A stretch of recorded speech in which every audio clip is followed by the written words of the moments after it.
আসসালামু আলাইকুম ওয়া রাহমাতুল্লাহি ওয়া বারাকাতুহু। এই যে গাছে এই যে হালাই আমি এটা এই দেখো এই যে হ্যাঁ হ্যাঁ, মানে সরিষার তেল কিভাবে ঘানিতে ভাঙানো হয় একদম অরিজিনালি আজকে আমরা কাকুর বাড়িতে চলে আসছি, ঠিক আছে? দেখতে পারতেছেন তার সেই কাঠের ঘানি।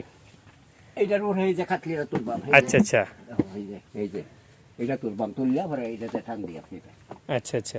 ওটা তো দায় থাকতাম না। না না, এটা যখন চলবে তখন না, ঠিক আছে? আচ্ছা, তাহলে এটা দিয়া হ্যাঁ, এটা এখানে বড় তুলুন না, এই যে বড়। আচ্ছা আচ্ছা এই যে বড়, এই যে বড়।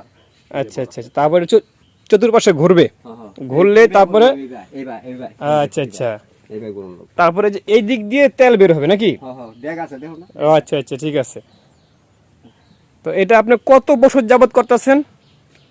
50-55 বছর হয়ে গেছে।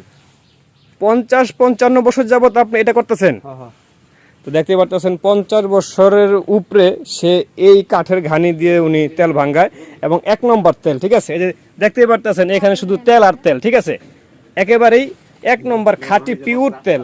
হয়তো অল্প তেল বের হইলো তারপরও সে এখান থেকে কিন্তু 1 নম্বর তেলটাই বের হয়। এখানে দেখতে পারতেছেন খাঁটি সরিষা, ঠিক আছে? একেবারেই পিওর সরিষা, ঠিক আছে?